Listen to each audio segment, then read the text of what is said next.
بسم اللہ الرحمن الرحیم۔ مر جائیں گے تو کیا ہوگا، مر جائیں گے تو کیا ہوگا۔ اس وقت تو ہم اس روئے زمین پر ہیں اور سانس لے رہے ہیں اور یہ ہماری زندگی ہے۔ جب مر جائیں گے تو کیا ہوگا؟ سوال صرف مذہبی لوگ مذہبی ذہن کے تحت تھوڑی کرتے ہیں، یہ سوال ذہن انسانی میں آنے والا ایک فطری سوال ہے۔ اس سوال سے روگردانی نہیں کی جا سکتی، اور بطور خاص یہ انسان کی خصوصیتوں میں سے ہے۔ انسان کی جو دیکھیے، واقعاً حیوانوں کو یہ فکر نہیں ہوتی کہ ہم مر جائیں گے یا مرنے کے بعد کیا ہوگا۔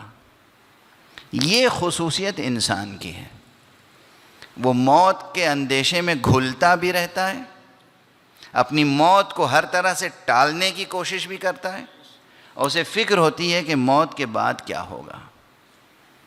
چنانچہ اسی لیے سوال پیدا ہوتا ہے کہ یہ کون سا عالم ہے جسے عالم برزخ کہتے ہیں۔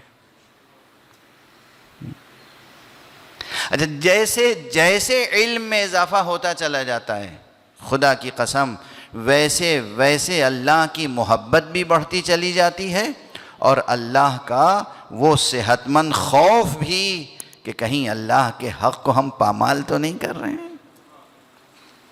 وہ خوف جو انسان کے نفس کی تعمیر کے لیے ضروری ہے، وہ منفی خوف کی بات نہیں کر رہا ہوں، وہ خوف جو انسان کے نفس کی تعمیر کے لیے ضروری ہے۔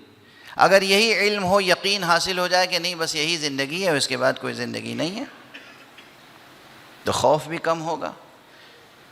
لیکن اگر یہ معلوم ہے کہ نہیں، اس کے بعد بھی زندگی ہے، اس کے بعد بھی عالم ہے، اس کے بعد بھی سلسلہ وجود کا قائم رہے گا، پھر خوف بھی بڑھ جائے گا، اور انسان جب تک اسے یہ فکر ہوگی کہ ہماری بقا ہے تو اپنی بقا کے لیے ہی صحیح وہ ان تمام وسائل سے محبت کرنے پہ مجبور ہوگا جو اس کی بقا میں مددگار ہو سکتے ہیں۔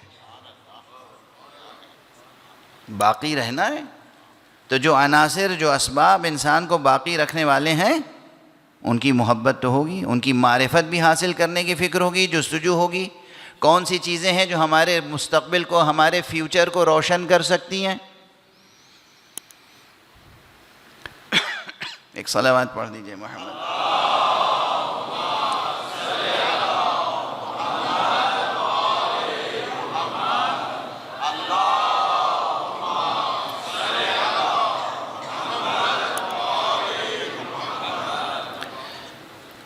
اس عنوان کی طرف میں اس لیے بھی آیا کہ خاص طور پر بار بار مجھ سے کہا گیا کہ برزخ کے مسئلے پہ گفتگو کیجیے، اور شاید میں نے برزخ کے مسئلے پہ ابھی تک تفصیل سے کہیں گفتگو کی بھی نہیں ہے۔ یہ مسئلہ ہے اہم، غیر اہم نہیں ہے، بہت اہم ہے۔ لیکن آج اور کل 2 دن رہ گئے ہیں یہاں پر، تو شاید ان 2 دنوں میں پوری بحث ہو بھی نہ پائے۔ میں فشردہ عرض کر دوں، ایک بات تو یہ پہلے ہی نوٹ کر لیجئے تاکہ بہت زیادہ گھبراہٹ نہ ہو، پریشانی نہ ہو، مایوسی نہ چھا جائے،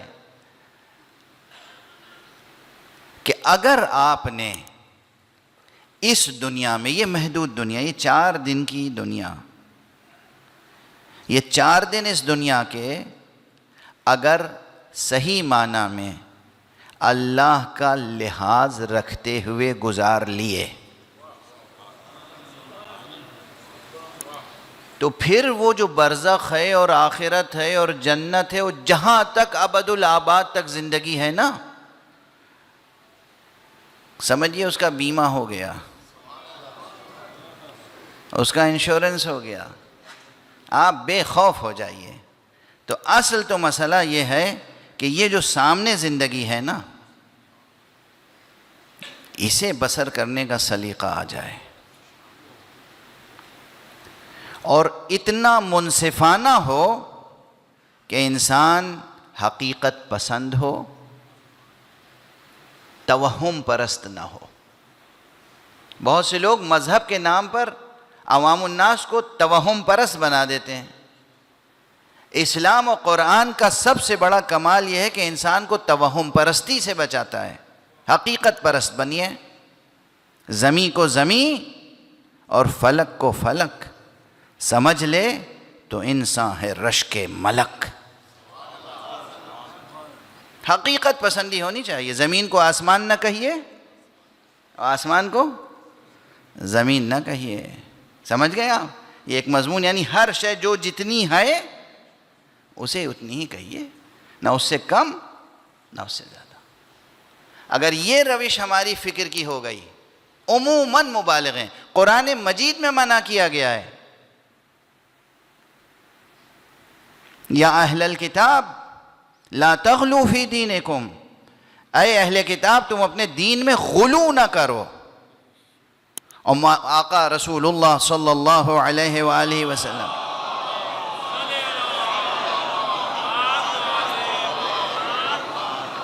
ہمیں بھی یہ تعلیم دی ہے کہ دیکھو غلو نہ کرو، غلو نہ کرو۔ میں اللہ کا بندہ ہوں، مجھے اللہ نہ کہو۔ میں نبی ہوں، نبی کہو۔ میں رسول ہوں، رسول کہو۔ میں معبود نہیں ہوں، مجھے معبود نہ کہو۔ میں رب نہیں ہوں، مجھے رب نہ کہو۔ اور جب رسول اللہ کا یہ مرتبہ ہے تو حضرت امیر المومنین علی ابن ابی طالب علیہ السلام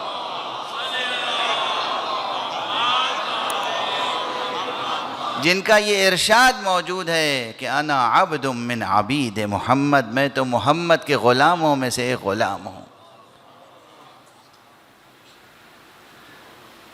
امیر المومنین علی ابن ابی طالب علیہ السلام کے مراتب بہت زیادہ ہیں، عقل بشری میں نہیں آ سکتے، مگر ان تمام کمالات اور فضائل اور مناقب اور اوصاف اور نعوت کے ساتھ آپ کا مرتبہ یہ ہے کہ وہ مخلوق ہیں، خالق نہیں ہیں، وہ مربوب ہیں، رب نہیں ہیں۔ یہ یاد رکھیے گا۔ آج مجھے محسوس ہو رہا ہے کہ بہت تیزی سے وقت گزرتا چلا جا رہا ہے، کیونکہ ابھی تک میں اصل موضوع تک پہنچا نہیں ہوں۔ یہ دنیا جب آپ اس پہ غور فرمائیں گے تو اس کے بعد یہ سوال ذہن میں آئے گا کہ بھئی اس دنیا کے بعد کیا ہے؟ برزخ۔ اب میں عرض کروں مختصراً، ہے مشکل سبجیکٹ، مگر برزخ، ایک تو لفظ برزخ کیا ہے؟ برزخ کہتے ہیں درمیان کی چیز۔ برزخ یعنی اس کے اور معانی میں سے ایک معنی ہے درمیان کی چیز۔ جب انسان کا دم ٹوٹتا ہے، یہاں موت واقع ہوئی، اور جب قیامت کبریٰ برپا ہوگی، وہ بڑی قیامت جس کا وعدہ کیا گیا ہے کہ انسانوں کو اٹھایا جائے گا اور نیکوکاروں کو نیکیوں کا بدلہ دیا جائے گا اور برے کام کرنے والوں کو ان کی سزائیں دی جائیں گی، جنت و جہنم کی تقسیم ہوگی، یہ بیچ کا جو عرصہ ہے یہ کیا ہے؟ برزخ۔ اب اس میں کیا کیا ہوگا؟ سب سے سنگین بات جو ہے، جو آپ کے دل پر اور دماغ پر بوجھ بنے گی، وہ یہ ہے، اس دنیا کی خصوصیت یہ ہے کہ ماشاءاللہ آپ ہر 24 گھنٹے میں 10-12 گھنٹے، 8 گھنٹے، 4 گھنٹے سو بھی لیتے ہیں۔ توجہ فرما رہے ہیں؟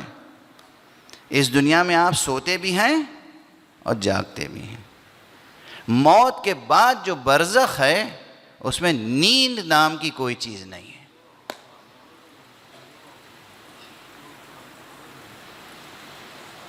یہ مجاز ہے جو کہتے ہیں کہ موت کی نیند سو گئے۔ موت اصلا نیند کا نام نہیں ہے، موت زندگی کی غفلت سے نجات کا نام ہے۔ زندگی کے نشے میں سرشار ہیں، آخرت سے غافل ہیں، وہ موت آ کے اس غفلت کو دور کر دیتی ہے، اور اس دنیا کی طرف سے پھر توجہ بالکل ختم ہو جاتی ہے۔ پوری توجہ کہاں ہے؟ آخرت کی طرف۔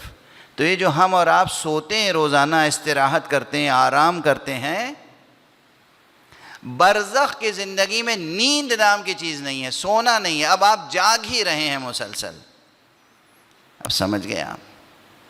ابھی ایک ہی چیز بتائی ہے، لیکن کتنی سنگین ہے یہ، کتنی سنگین ہے۔ مسلسل بیداری، تو اس بیداری کے لیے کوئی مشغلہ ایسا تو ہونا چاہیے کہ خود بیداری ہی عذاب نہ بن جائے.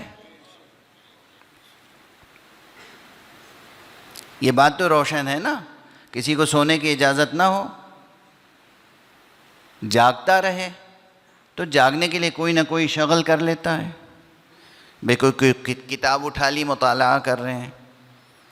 کوئی جناب والا آپ نے ٹیلی ویژن کھول دیا, اس پہ نیوز دیکھ رہے ہیں. ہم تو نیوز ہی تک ہیں, آپ حضرات کچھ اور بھی دیکھ سکتے ہیں. کھیل دیکھ رہے ہیں, میچ دیکھ رہے ہیں. کسی صورت سے جس کا جو ذوق ہو اپنے ذوق کے مطابق. کوئی شاعر ہے, قلم کاغذ لے کے بیٹھ گیا, شعر نازل ہو رہے ہیں, شعر کہہ رہا ہے. کوئی اور کریٹیویٹی کرنا چاہتا ہے, قلم کاغذ لے کے بیٹھ گیا, معلوم افسانے لکھ رہا ہے, ناول لکھ رہا ہے, کتاب لکھ رہا ہے. کوئی شغل ہے جاگنے کے لیے. اب وہاں جو مسلسل بیداری ہے اس کے لیے ابھی سے ذوق کی تربیت ہونی چاہیے کہ ہم وہاں ہوں گے تو کیا کریں گے, کیسے گزرے گا وقت, اور کتنا طویل وقت ہے. موت سے لے کر قیامت تک.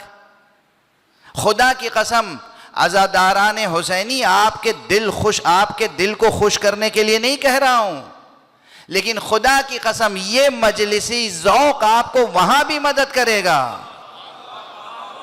ذکر خدا, ذکر محمد, ذکر علی, ذکر حسین کرنے کا اگر ذوق ہے تو وہ بیداری اسی شکل میں گزر جائے گی.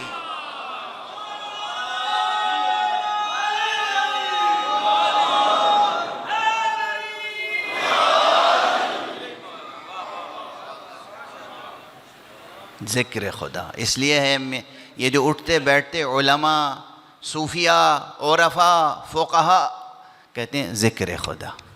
ذکر خدا سے غافل نہ ہونا, ذکر خدا سے غافل نہ ہونا. یہ دل اور یہ زبان دونوں ذکر خدا سے مانوس رہے. کچھ نہیں تو سبحان اللہ و بحمدہ, سبحان اللہ و بحمدہ, سبحان اللہ. یہ دو الفاظ کیا مشکل ہیں؟ جوانوں, بچوں, خواتین, مائیں, بہنیں, سب یہ دو لفظ ہیں, سبحان اللہ و بحمدہ, سبحان اللہ و بحمدہ, سبحان اللہ و بحمدہ. یا صلوات, اللہم صل علی محمد و آل محمد, اللہم صل علی محمد و آل محمد, اللہم صل علی محمد.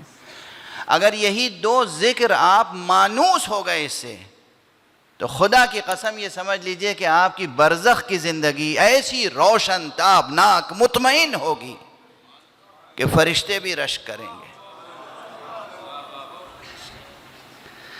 میں یہ سب تذکرے صرف ڈرانے کے لیے نہیں کرتا ہوں, لیکن ہاں معلوم ہونا چاہیے مسئلہ, سنگینی کا علم ہونا چاہیے. برزخ ہے, اور برزخ میں کہیں ایک تو قبر کا عالم بھی معلوم ہے, نہ تکیہ نہ بچھونا ہوگا. بچپن سے یہ ربائی پڑھی ہے نا, قبر کا عالم معلوم ہے, اور برزخ کا عالم. کوئی نیند نہیں, کوئی استراحت نہیں, کوئی خواب نہیں, کوئی ریسٹ نہیں, بیداری ہی بیداری ہے. یہ جو بیداری ہے اگر معمور رہے ذکر خدا سے, معمور رہے ذکر مصطفیٰ سے, معمور رہے ذکر امیر المومنین علی ابن ابی طالب